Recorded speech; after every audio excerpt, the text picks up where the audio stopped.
So, welcome. Today we are going to talk about raising your vibration. Do know that we've made an announcement, so you may see some others join us, which welcome. Thank you for joining us. That's cool. My name is Lindley Van Single, and I am a student of Light Language University, and today we're going to talk about raising your vibration. So we're going to take a deep dive into what this is, tools that maybe can help you, and we're going to meet our panel of experts that are going to talk about this today. Experts, yes, absolutely experts. Light Language University is presenting this panel today, and I do want you to know after today's session, we do have a plethora of resources on Light Language University's websites, from recordings to podcasts to guided meditations to many of Anna and the university's teachings. So know that there's so many good things for you to learn out there after the session. And then if you have an appetite, you can also talk to some of our ambassadors that have flyers and other resources at the table right outside. So to get started, our first 45 minutes will be talking to our expert panelists, and we're going to start at the far side of the table. And Mary Ellen, will you please introduce yourself to our audience? Hi, my name is Mary Ellen Dory. I am a clinical and holistic aromatherapist, Pilates instructor, reflexologist, and energy worker. I do a couple of different modalities, Reiki and Trinity, and also something called Agreement to Heal. I'm in Plano, Texas. Thank you. And we also have Dr. Rusty Barrier. Okay. Hi, as you heard, I'm Dr. Rusty Barrier. I'm a psychologist, licensed professional counselor and supervisor, Reiki master teacher, the list goes on and on and on and on. At the moment, my wife and I are in the process of opening a new wholeness center in Richardson, where a lot of us get to come and play and do these kind of things with folks all the time. So, thank you for being here. thank you. And then we do have the founder and chief practitioner. I just made that up, Anna, but I like it. Anna Noyes, who, much like Dr. Rusty Barrier, has quite a few different certifications and modalities of energy that she practices, including light language. Anna, would you like to add on to that? Oh, that sounds good. Okay, you like that? I'm going to add chief practitioner to the website. We can say that? And then we've got Kelsey Hart Black. Would you like to introduce yourself to the audience today? Yes, hi. My name is Kelsey Hart Brock. I'm so sorry. Oh, no, that's okay. It's okay. My given name was Hart growing up, and I'm really a person that loves to live a wholehearted life. And I'm on a healing journey. I'm really an explorer of life. And I wrote a children's book. It's messages from spirit animals, and it just really came through to me and through me. And I'm really passionate about reconnecting with kind of the magical child inside, and also reconnecting with that part, and also healing, like whatever is needed for that part to kind of feel like it's safe and it's okay to be here, and then see what kind of gifts want to come from that. Thank you, Kelsey Hart Brock. And we look forward to your unique perspective. I think if you've been around this weekend, specifically looking at children and working with energy is a hot topic. So we look forward to hearing your perspective today.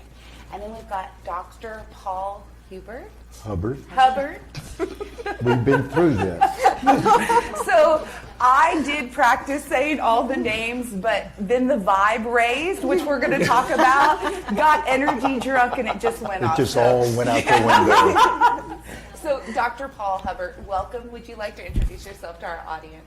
Yes, again, I am Dr. Paul Hubbard, and my doctorate is in psychology. I've done counseling for many years, and I'm a Reiki master. I have certifications in energy healing work that I don't even remember what they are.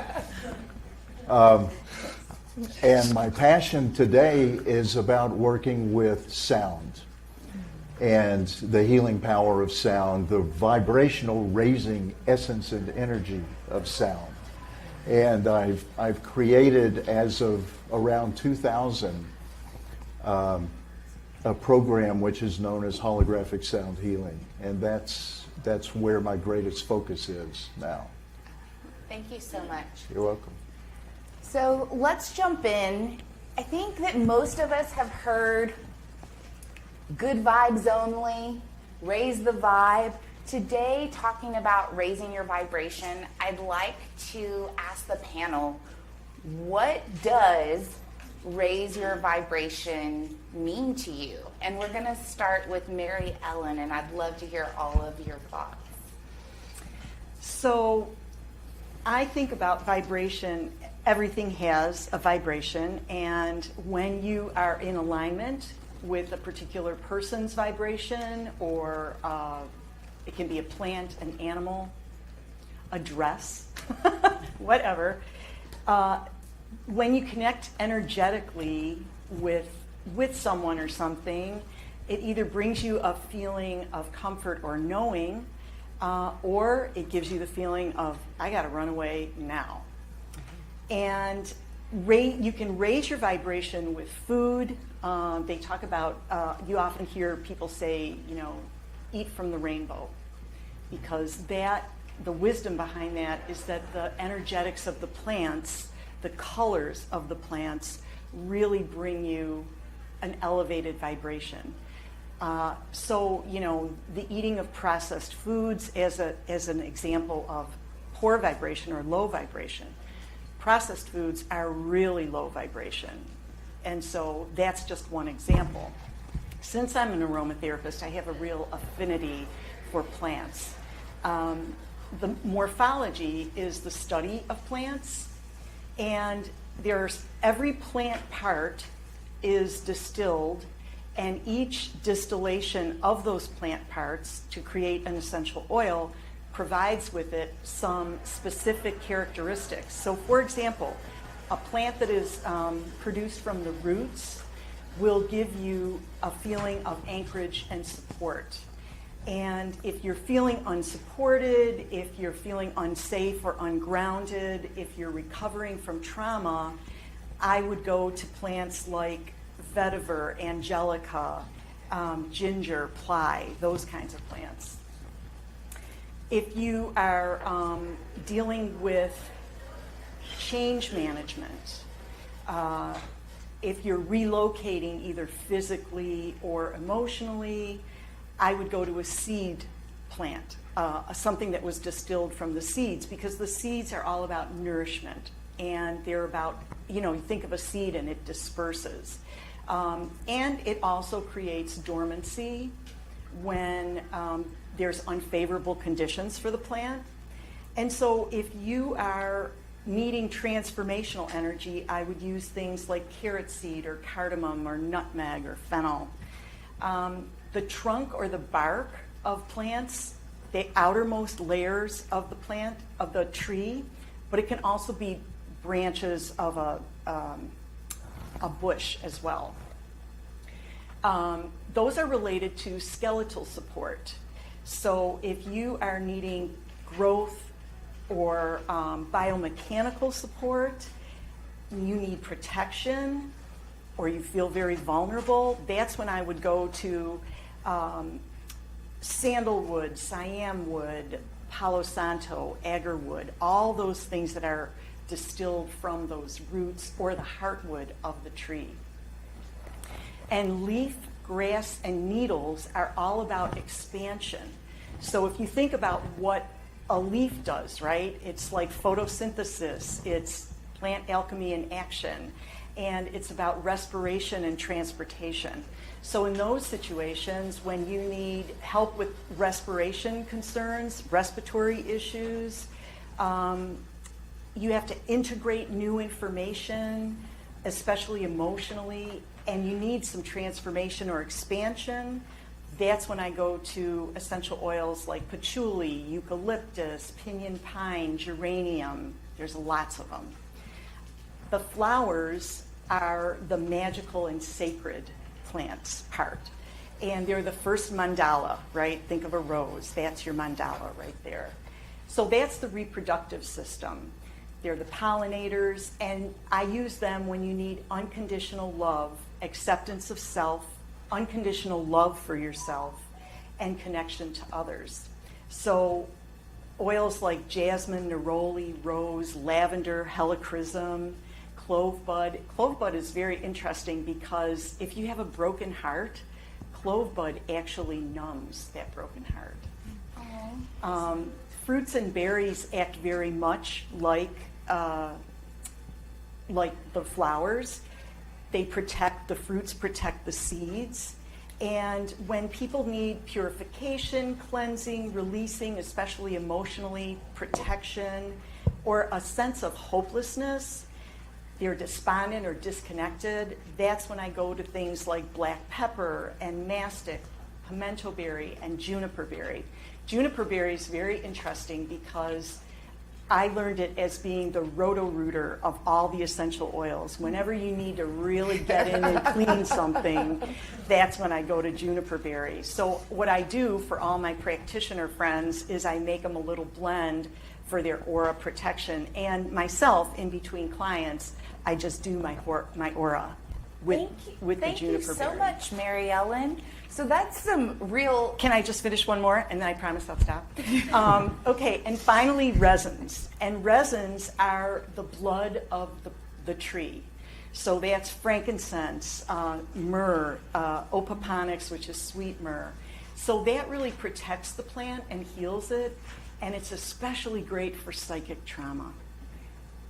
I'm done. No, thank you for sharing. Those are some real tools that you can use to raise your vibration. So Yeah. I really appreciate that. So for Dr. Rusty Barrier, I would love for you to tell us your thoughts on what does it mean to raise your vibration? For me, raising your vibration, we're all vibration all the time. That's all we are. That's all any of this is. All right. So it's about really finding those things that uplift you. And I want you to hear this. Whether you are high vibe, low vibe, this is not a judgment. It's more of a recognition of where you are in that moment. Right? To raise your vibe means to do those things which are empowering to you. Kind of like Mary said, though, that you know when you walk into a room whether the vibe is high or not. I kind of call that the yum yuck test. If I walk in and go yum, yeah, I know what the energy is, and I go yuck, I'm out of there. But that for me is what raising your vibe is. It's just choosing to do the things that make you feel better about yourself and about what helps the planet and the community around you. Thank you. Anna? Oh, I'll go last. Okay. I just had a big aha. And my big aha was that I just have this little hint around like the idea of raising your vibration, Yeah. partly because, like what Rusty said, like there's not a good or a bad. And when we put something on a spectrum in duality, like we kind of tend as humans to assign that good or bad. And so for me, I would choose to call it attunement. So how do we attune our vibration? And attunement is going to be a little different for each person depending on where they are and what's going on in their life at that time and what they need. I believe we all kind of have a home frequency, and sometimes as we move through this physical life, things kind of come in that kind of tweak it and kind of get stuck. And so attunement would be releasing those things. There's so many ways to do that. Validation, self-love, and just playing a little bit with whatever it is that's going to kind of tune your vibration, your frequency to what feels like home. kind of like tuning a guitar. Yeah, till it just has that resonant sound. Thank you. Would Are you you, like to? are you going to introduce me? Can you tell I was avoiding Dr. Paul Hubbard? Did I get it right yet? You did. You did. So for me, and like has been said, everything has a resonance, a vibration to it. And as being a sound healer, I'm very conscious of that. And literally everything has a vibration to it. Your body is like a symphony of sound because there's so many different resonances within the body. And raising that vibration, I like, there truly is no judgment, Right. about where a person's vibration is. It's just, now you do have a judgment or a discernment of whether you want to spend time in that place or not. But some of the things that I do to assist others in raising their vibration is activating their light bodies and connecting more with the oneness of everything. And whenever you can laugh, whenever you can find humor, you're clearly raising your vibration. Yes. And that's a great thing. My guides, they have shared with me about mastery of our experience here on Earth or in the third dimension. And it's all about raising your vibration, and it's all about being unattached to the things that go on around us. When we experience something painful, hurtful, or joyful and happy, being unattached to those, not detached. Detached is more like it's a version of denial. And so it's being unattached, feeling and experiencing, but not holding on to it and making it part of our baggage, because we've got plenty of that already. So it's that path of mastery for us and of raising our vibration. It's just about moving through life and through life's experiences, but very clearly experiencing and feeling, but just allowing ourselves to be unattached to the experiences and let them go on and process them in whatever way we need to be able to move and be clear with them. And then we move into that place of expanding our consciousness, and expanding our consciousness is a raising of our vibration. So there. That's Thank mine. you. That was amazing, yeah. This whole group, just being with you guys is awesome. The plants and energy, and I'm really excited to be on this panel with you guys. I'm a little drunk with vibration because we've been doing a lot of energy work and speaking, and so I have to admit, just being in the presence. And something to remember is that 30% of your soul, your spirit, is in your physical body. The other 70% is out here.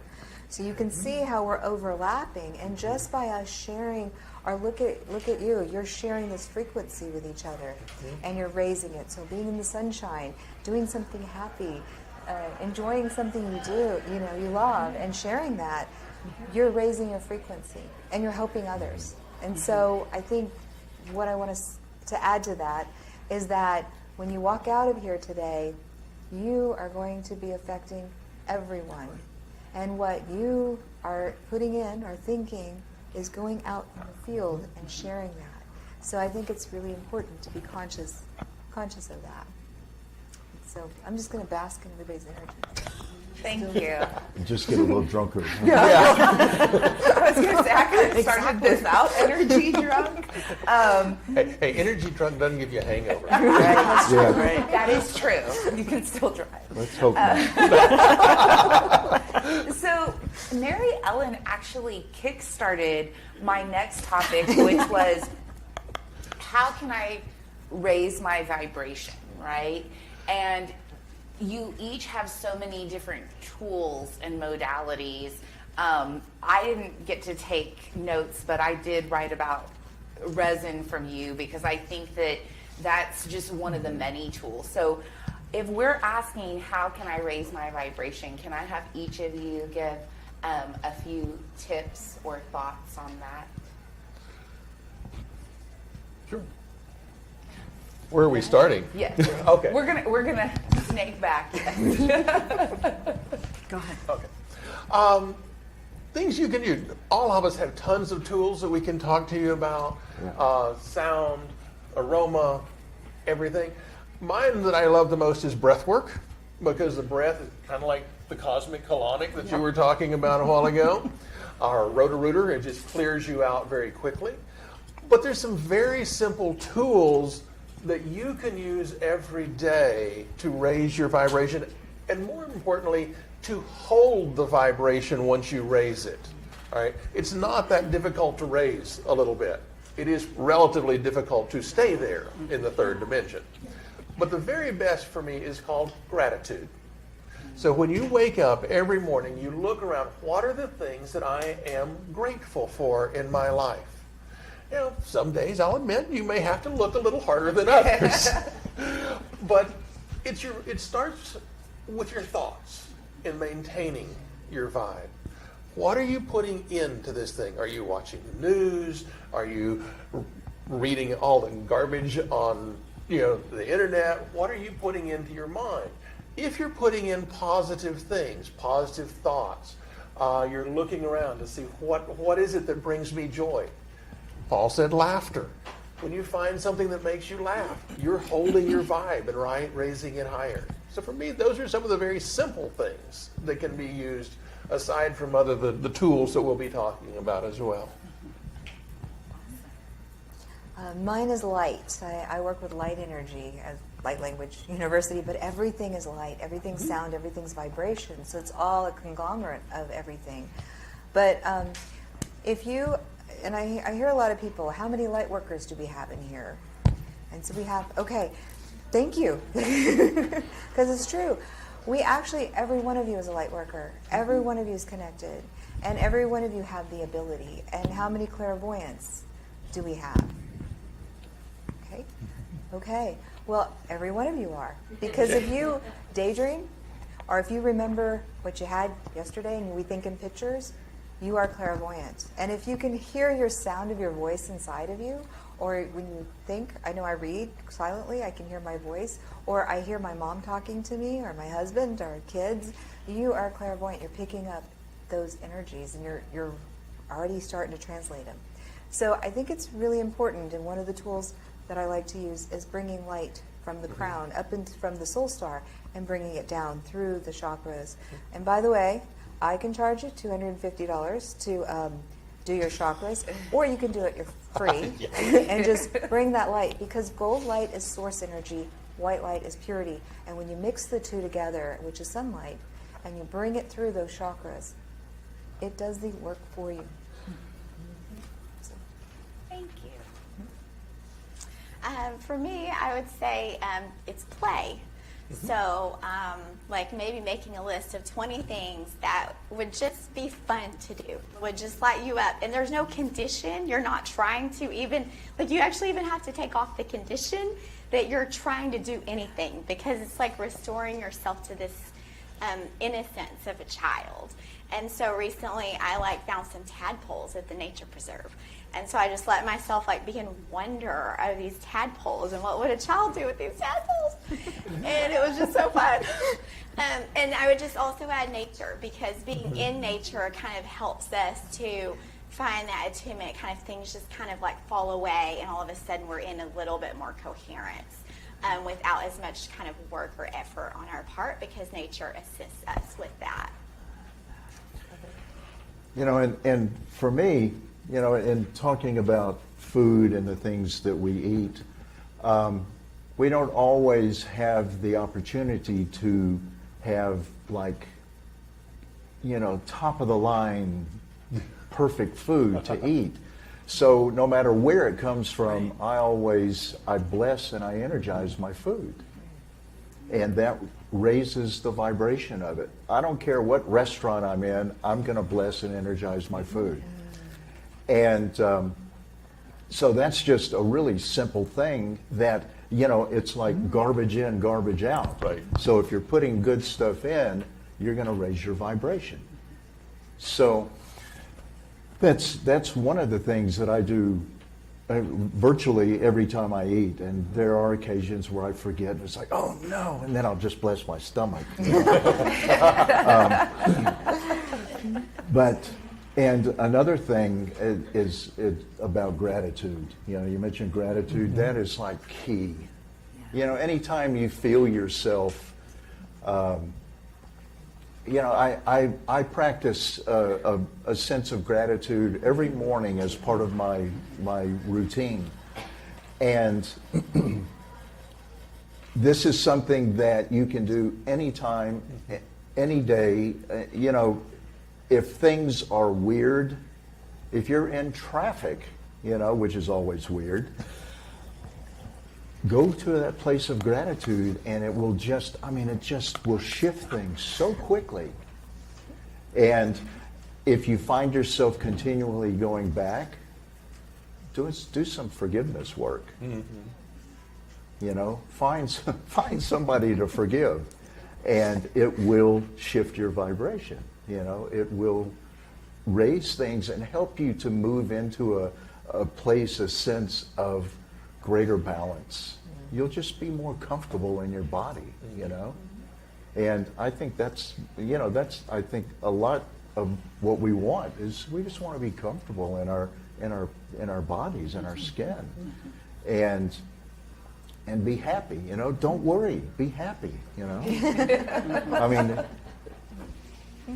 And it's like everybody has said something that's really unique. Nature, it can just bring such a sense of peace and calm, and that's definitely a vibration raising experience. Thank you. And Paul, wouldn't you say if you can't find someone else to forgive, you can just look in the mirror? Yeah, you can. Yeah. So true, yeah. It is an option. Thank you. I feel like you gave us all homework and things that we can employ starting now.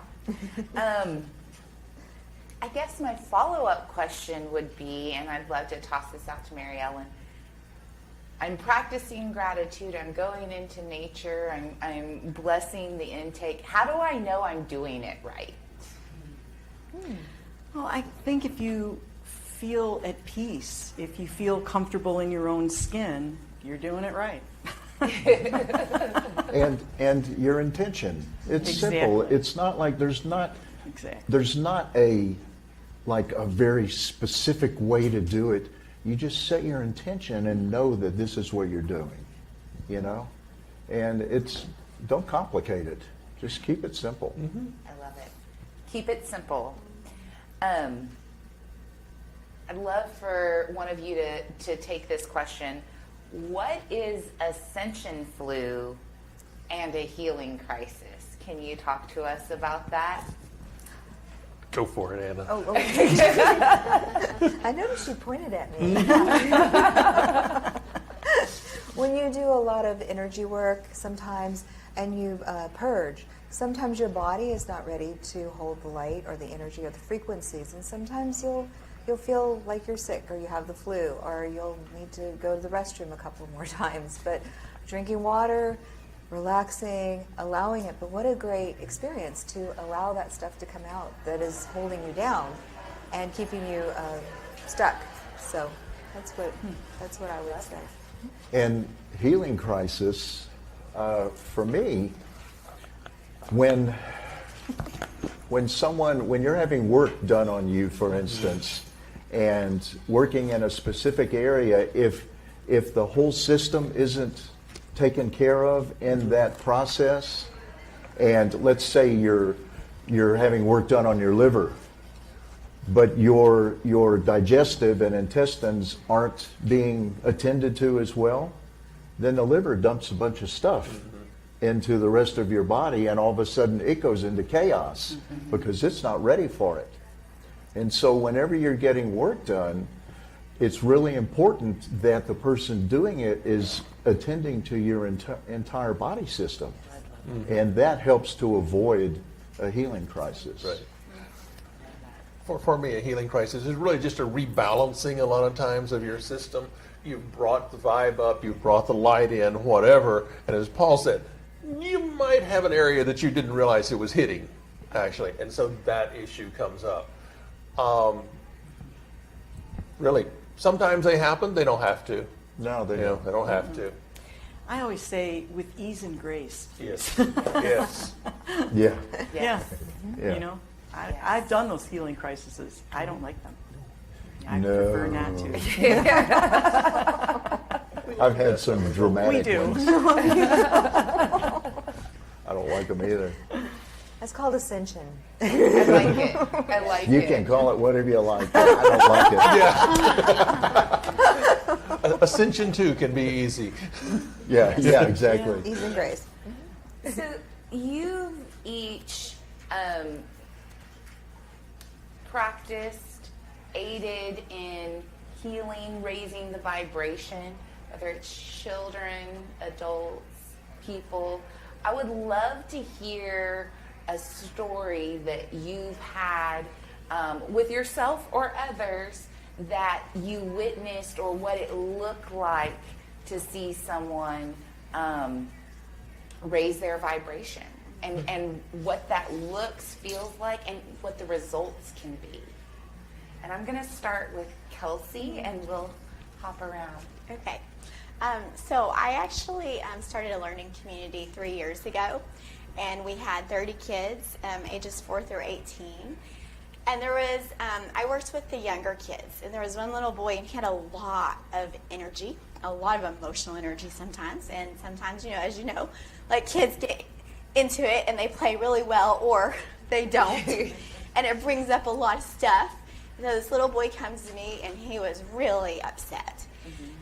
And I just really dropped in, and I was there with him, and I just kind of first of all, I listened, and I then validated, and I gave it back to him. So I might say something like, you know, I hear you're really, this is what happened. And then he would say, yeah. And I'd say, well, you know, do you know what you're feeling? And he might say, I'll just give you an example. He was like, I feel angry. And I'm like, well, do you know where that is in your body? It's in my heart. And I say, well, what does your heart need? And he stops, and he takes a breath, and then he's like, and then he just leaves. He's like, it just needs to go and play with somebody else. And it was like he literally had this transformation just right there, but he needed to be validated. He needs to be heard and just acknowledge that this is safe for you to be just where you are in this moment. And so I've taken that recently into my own self-care practice, and I just started to where if I'm having emotions or there's something really going on and I'm not quite sure how to address it, I've started just finding my own eyes in a mirror. And I just sit and I kind of see what's there and listen and really feel in my body. And I'll even validate out loud what I'm feeling. And it just, I go through this journey, and it's like, as I'm doing so, things just are falling away. That energy is dissipating, and what is coming to the surface is love. It's just this pure energy field of love. And then ideas come and possibilities, and everything kind of gets attuned in that way. And also detachment happens in a healthy way. And so those are two stories that I share about how we can have that practice of caring for ourselves or others. Thank you so much. You're welcome. Who'd What a, like to share what a next? great resonance Yes. here. We're all feeling. I know, it makes me feel good. Yeah. Who'd like to share next? Are we? Okay. You're on. So the question was an example of when we've seen Yes. vibration raised? Yes. All right. I will try to do this with a straight face. Okay. When I began my career, long ago and far away, I ran what was called a Center for Attitudinal Healing in Corpus Christi, Texas. We dealt with adults and children with catastrophic and terminal illness, right? Not a time you're really worried about your vibe too much. You're worried about all the emotions. But at the same time, what our teaching was is love is all there is and we're all one. And that's a very important thing to remember as well. But this instance that comes to mind of watching it happen and unfold is I had a husband and wife, mother and father, come into my center to talk to me. Now, we're talking deep South Texas here, and they're really hardcore fundamentalist Christians. But the problem was, and why they came in, is they found out that day that their 40-plus-year-old son was, 1, gay, 2, had AIDS. Okay? And Dad would not say a word. That was his whole expression the entire time. And I just smiled and said, come, come. Well, they began attending our groups.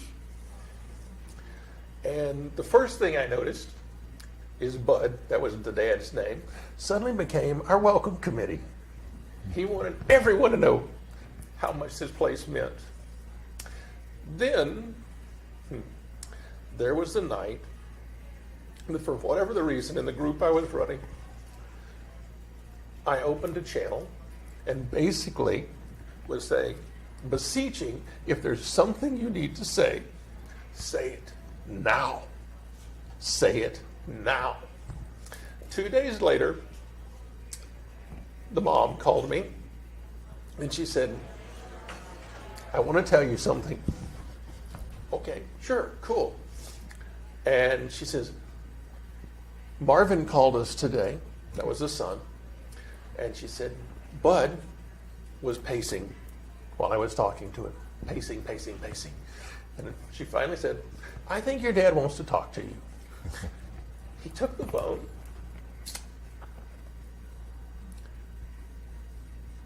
And for the first time in 40 plus years, this young man heard from his father, I love you and I accept you. That is raising your vibe. When you can go from judgment to love, that is raising your vibe. That's what it's about, folks. Love, love, love. Yourself, everyone, everything. You are a part of it all. All of it is part of you. So, there's my story. Thank you. Wow. No one's going to want to go after You raised the vibration. How do you top that? Thank you for the tears. Like I said, I would be trying to do it with a straight face. I'm going to go just a little differently, which is Please. true. Yesterday, we had a past life class, and people were learning how to access the past life. And my staff's like, well, that's so easy. But we went ahead and put it together. And it was interesting because the people who came didn't understand that they were clairvoyant, they were clairaudient, and all of a sudden we just had a quick little talk, and then I said, okay, let's go, and I led them through the exercise.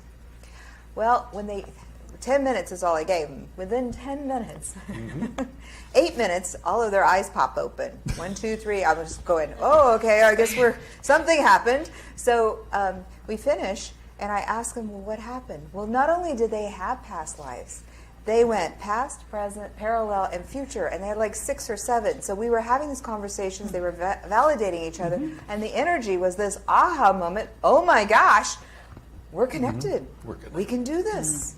This is natural. And I'm like, yeah, that's natural. It was a great experience in the room. Love that. You know, typically I live in Austin, and I'll do 1 or 2 sound healing meditations a month when I'm there, if I'm not traveling. And it's always, it thrills me every time, even though it's, but I'll have people come up to me and say, God, I have never been able to meditate before, or I've never been able to drop in and just really get there. And all of a sudden, it's like, and I do a specific, I use crystal bowls and vocals and stuff like that. But they would just, and to see them light up because they were actually able to meditate for once, or get in without, without trauma, trying to get there. And just to see people light up when they have an awakening. I take groups to Egypt, and same thing. They'll go into a particular temple, and it's like they'll come out, and it's like they're glowing, I mean, it's just transformations that you see in the work that we do. It's like all the time, and it's so reaffirming to me, and probably for the rest of you as well, that we're doing the right thing, that we're doing more good than not, So that's just, Thank you. And Mary Ellen, you kicked us off. We're going to head into Q&A next, so I would love for you to share with us your story. So I had a gal on my table, and I was doing an energy session with her, relatively young woman, and she had a couple of small children, and it was the second time I had seen her, and she brought her husband back with her, which I thought was interesting because she asked me, can my husband sit in while I do this? And I was like, well, if you two are okay with it, I'm okay with it. And he was sitting in the chair, and I didn't know this about her from the first session, but I started out and I was balancing her chakras, and I'm doing the root chakra, and everything seemed really good to me. A little bit of everyday gunk, got rid of it, and but solid. And I moved on to the second chakra, and I'm on the third chakra, and she goes, wait. Let me go back to the first chakra. Is everything okay there? And I said, I'm getting total chills. And I said, yeah. Why? What? She goes, are you sure? And I was like, yeah. And she bursts into tears. And I said, what's going on? And she goes, I tried to kill myself about 1.5 years ago. And she said, and I've really been working to stay here. And she said, and you're telling me that I'm really here and my chakra's really here? And I said, yeah. And I was really casual about it, I think, because it really felt so good. I didn't notice anything that I needed to express, I wasn't worried about anything. I was like, no, everything's fine. And it was like the two of them in unison just were, I could feel the whole vibration of the room just, pew. It was awesome. I love that. I know, 2 small kids, Oh, I love that. Yeah. Thank you so much. This has been so informative on tools, experiences. We have about 15 minutes, and I think we probably have some questions in the audience. So who'd like to ask the first question? Not everyone at once. Yeah. I'll ask a question that's directed mainly to Dr. Hubbard. I'm wondering, when you're using sound to do the healing or maybe raising of vibration, are there particular aspects or parameters that are important? For example, would the spectral profile or the harmonics be important, or do you need to use more pure type tones? Can you address the sorts of sounds that you use to accomplish different ends? I can, and it's real simple. I just leave it up to spirit. Yep.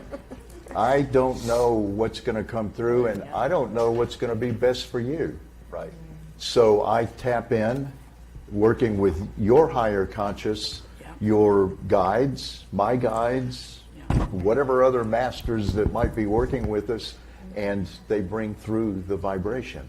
They bring through the sounds that are going to be most appropriate for you for what it is you're asking, for whatever's in your highest good. So there's no, I don't take particularly a scientific approach. And sometimes that will figure in a little bit, but mostly it's intuitive. It's whatever is coming through. You're welcome. Great question. Thank Yeah, you. that's a good question. Do we have any other questions? Yes. I have a question about, I heard when you said that one of the ways that we raise our vibration is embracing the oneness, that we are all part of this one entity. And I was wanting to know, how would you, any of you would speak to us seeing ourselves the same as like what we consider like a criminal, like a homeless person or a pedophile, or, you know, how do you connect with being one of those kind of things? That's what they do, not who they are. Right. In a simple term, they're still divine beings, even though they might be doing crappy things. Right. And just tap into that part. Yes. So separate the acts from From- the individual person or their From the soul, from their soul essence. Right. Separate the act. And there's also, oh, sorry. No. There's also soul contracts that we do, and sometimes we do. You've got the antagonizer and you've got the protagonist. So we come down and we try, it's really, what Shakespeare said, all the world's a play. We do come down to have these experiences and to feel what that's like. So when you look at the contract or the soul contract, or you look at the agreements, then you're kind of feeling around to see, okay, well, this was something that happened. World War II didn't happen just spontaneously. I mean, that was really contracted. And a lot of people, as the atrocities happened, did sign up. And me personally, I had 5 lifetimes parallel, as we know, in that time. And there were times that I was the victim, or as in the concentration camps, and there was times that I was the perpetrator, because the soul is just not one part. It is many parts, and it's having many different experiences. So. And one of the, if you think about the term of oneness and duality, okay, oneness is we'd all like to get there, but honestly, we get a little bored when we get there because there's only one of us, and there's nothing to do and nowhere to go. All right. In duality, you have to have a positive. You have to have a negative. All right. You have to have, as Anna said, the perpetrator and the victim. All right. When you begin to shift your mindset beyond duality, and it really for me has been a remembrance constantly, we are all one. I can now look at you, I still see the body, I see the bun on top of the head, the whole bit, but I also see your soul. I tend to see that through your eyes more than anywhere else. Again, back when I was running the Center for Attitudinal Healing, during that time in Corpus, there was an active pedophile that was caught. Had a birthday book of over 100 young boys, right? So we were doing all that. Well, I went into a state of being really angry about what he had done.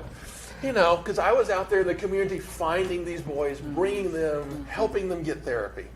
And I happened to be with a mentor of mine, Dr. Jerry Jampolsky. And Jerry looked at me as I'm babbling off, and he says, Rusty, stop. Okay? How do you see the pedophile's essence as being love? That took me a while. Oh, shut up. That was not an instantaneous raising of a vibration. But what happened, I had to look at what happened in the community because of what he did. In that community, because of that instance, suddenly the military, the churches, the counseling agencies, everyone came together. We literally formed the first Mayor's Commission on AIDS in the state of Texas to address these issues. All right.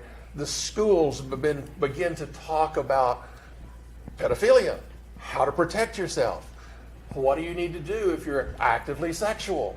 All of these things came about because of this horrible, horrible event. So that's how, for me, I look at it.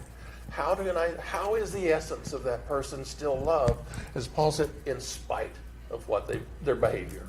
Because the behavior is not who they are. And hurt people hurt people. And so if you can look at the woundedness of that person, that helps to give you a little bit of compassion for them. Does that make sense? And they like looking for that compassion. You know, it's like what that does is it gives you an opportunity to practice unconditional love. And it ties into some of the things that have been said, that we all come in and have particular agreements and purposes, and like I use Hitler sometimes as an example, you know, and look at all of the opportunities for growth and change that has come about because of that, the heinous acts that occurred during his time.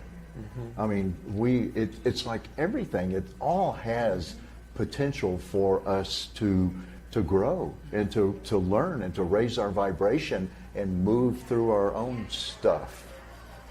You know, so it's all a gift, and it's all about finding the gift, whatever that might be. Yes. Thank you. And that's, Paul, that's great. That's very important. Don't refuse to accept the gift because you don't like the wrapping paper. Yeah, yeah. Yeah, just because it's in a paper bag, Yeah. don't, Or sometimes use toilet paper. or, yeah. Thank you. Such a good question. Do we have any other questions?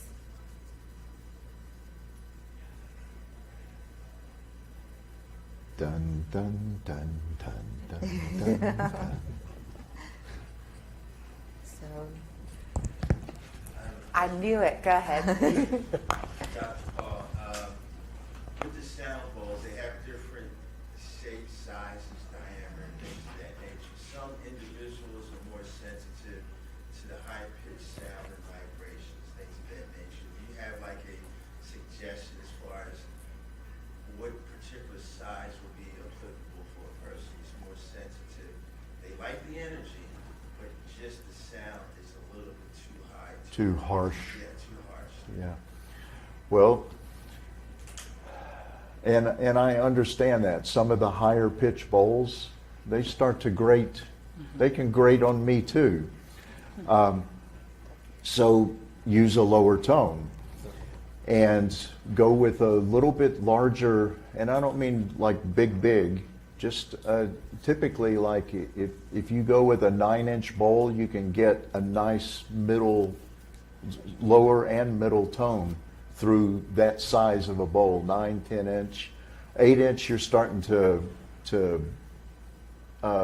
you know, you're treading on thin ice, in a manner of speaking, as far as going to the, you know, it ending up in the higher tones. Because when you go from a 9-inch, a 10-inch, it drops into a lower octave. So you'll have a more pleasing sound for you. And another thing, on the higher pitches, sometimes that you'll have a discomfort with that because it's doing something, it's working on you. And if you can just sit with it for a little bit, good chance it will clear whatever it is that you're feeling, and you come back and do it again and it's gone, and you're not having an issue with it. Thank you. the same thing with frequencies and like a rose. You may not like the smell of roses, and you can verify for me, but if you don't like the smell of roses, it means you need more rose. So the more that Yeah. you get that, and then all of a sudden you go, oh my goodness, I never smelled a rose. A rose smells like a rose. It smells so good, you know, because you need it. It raises your frequency. And rose, by the way, is a high frequency of energy. So It is. just a different aspect of it. And remember, in order for an oyster to make a pearl, it has to be irritated. Say that again? In order for an oyster to make a pearl, it has to be irritated. It's that grain of sand that gets in the oyster that it builds the pearl out of. True. You are so wise. Please tell my wife that. I will. When I get that. Thank you. Do we have any more questions? Thank you for your question. Yes, thank you. All right, so we're going to end today's panel. Feel free to come forward, talk to our panelists, and do know that we have resources both outside this door and then at Light Language University's website. We're on Facebook, we're on Instagram, lots of things for you to go out and better learn. But before we end, love to give a big round of applause to our panelists today. Thank you so much. And y'all have a great day. Thank you.